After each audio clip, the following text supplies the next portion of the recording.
Allez, on démarre par la petite rubrique habituelle. Je vous rappelle que si vous n'avez pas une assurance vie avec une stratégie ETF à l'intérieur, eh bien, vous êtes complètement en retard. Mon objectif, ma mission, presque de vie, hein, mais ma mission en tant que conseiller, c'est de faire en sorte que tous les Français qui ont un livret A aient également une assurance vie avec des ETF et des ETF. S&P 500, pourquoi? Parce qu'on voit là que depuis un an, la performance depuis un an du S&P 500, c'est 31,83. L'ETF sur lequel vous allez investir va reproduire les performances de cet indice. Et donc, si vous aviez investi il y a un an sur cet ETF-là, vous auriez fait plus 31,83 environ. Hier, on voit qu'il a baissé de 0,38%. Ce que je veux vous dire aussi, c'est que cette performance de 31,83% depuis un an, elle est exceptionnelle. C'est pas investir sur ces placements comporte bien évidemment des risques, mais ce sont des risques qui sont mesurés, contrôlés. Ce qu'il faut faire, c'est vous former sur le mindset de l'investisseur, comprendre que dans la vie d'un investisseur en ETF, il y a des hausses et des baisses, mais il y a surtout des hausses, de temps en temps des baisses, mais quand on le sait, on les accepte d'autant plus. Et je peux vous assurer que c'est de l'investissement long terme, c'est de la stratégie long terme. Si vous mettez ça en place suffisamment à l'avance par rapport aux objectifs de vie que vous avez, la retraite, les études de vos enfants, l'acquisition de votre résidence principale, ou je ne sais quoi d'autre, un tour du monde, eh bien, vous allez vous mettre très très bien et vous allez arrêter de compter sur l'État et sur la retraite qu'il vous promet. Il est grand temps de quitter la retraite par répartition et aller vers la retraite par capitalisation que vous allez vous-même vous constituer avec votre épargne. La retraite par répartition que vous toucherez peut-être, ça sera une cerise sur le gâteau, mais celle qui va vous permettre vraiment de vivre confortablement, c'est ce dont je suis en train de vous parler. Voilà, donc ensuite, on va aller tout de suite voir ce qui se passe dans l'actualité. L'actualité, donc c'est toujours, on va voir à la une des échos, on parle beaucoup de crise financière, on parle bien évidemment de difficultés budgétaires pour la France, du fait que la France est le mauvais élève en Europe et qu'elle tire les autres pays vers le bas.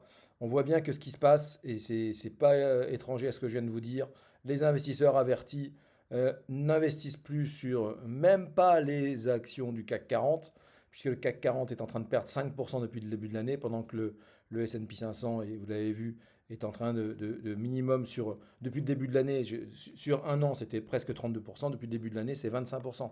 Hein, donc si vous êtes en France, si vous avez fait le choix d'investir sur des actions du CAC 40, vous êtes à moins 5% depuis le début de l'année. Si vous avez fait le choix d'investir, si vous avez suivi mes recommandations du côté des États-Unis sur le S&P 500, eh bien vous êtes à plus 25%. Je ne vous fais pas un schéma chiffré sur la différence et l'impact sur vos finances. Donc, ce qui m'intéresse surtout, c'est d'aller voir ce qui se passe au niveau budget et fiscalité. Et là, ce qui m'a un peu sauté aux yeux, c'est ce petit article. On va voir que parmi les taxes sur lesquelles travaillent nos parlementaires, eh bien, il y a la taxe sur l'électricité. On nous parle d'une baisse finalement de 14% pour nous retrouver malgré tout avec une hausse. Donc c'est formidable. On vit dans un pays formidable, je vous explique tout ça très vite. Donc pour éviter une censure, Michel Barnier a renoncé à remonter les taxes sur l'électricité. Donc c'est déjà un bon choix parce que alors là, c'est même pas 75 euros en moyenne par foyer qu'on se prenait en augmentation, c'était beaucoup plus. Mais celles-ci vont remonter naturellement du fait de l'extinction programmée du bouclier tarifaire en 2025, ce qui n'est pas sans effet pour les ménages comme pour les finances publiques. Le bouclier tarifaire, c'est ce qu'avait mis en place l'État. Ça, pour le coup, on peut lui reconnaître ça encore ce rôle de protection.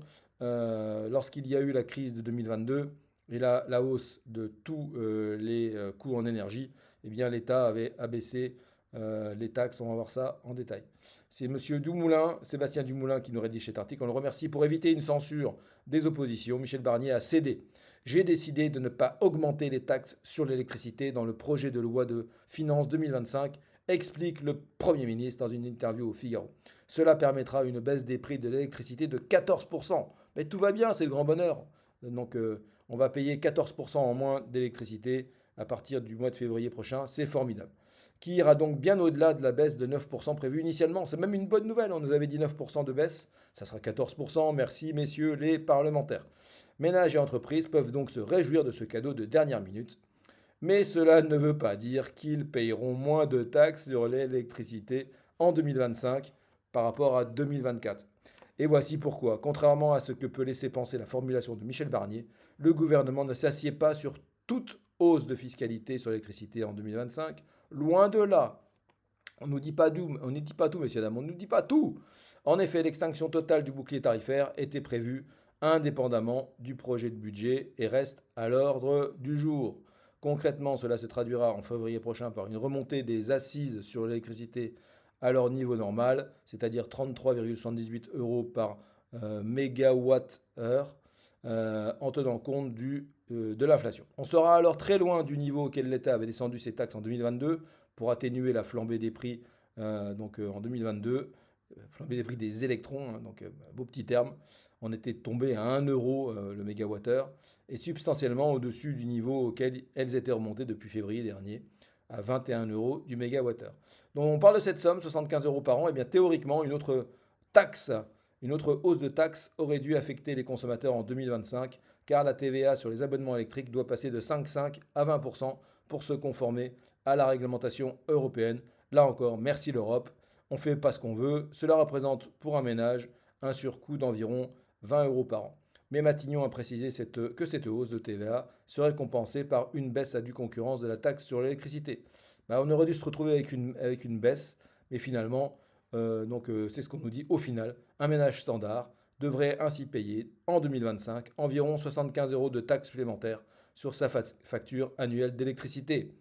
Dans ces conditions, comment le gouvernement peut-il garantir que la facture baissera tout de même de 14%? Eh bien simplement parce que la baisse spectaculaire du prix des électrons fera plus que compenser l'augmentation de la fiscalité. Cela étant, le geste consenti par Michel Barnier reste considérable. Alors je peux vous dire que là, c'est pas dans un élan de générosité qu'il l'a fait, hein. C'est bien parce qu'il n'a plus le choix du tout. Hein, s'il veut rester Premier ministre, il est bien obligé de lâcher du lest.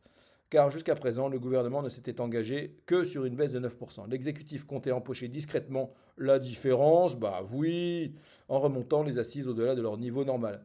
Dans le projet de budget, cette surhausse était censée rapporter 3 milliards d'euros dans les caisses de l'État l'an prochain, sous pression des oppositions. Michel Barnier, là c'est de la politique politicienne, hein, a fait une croix dessus.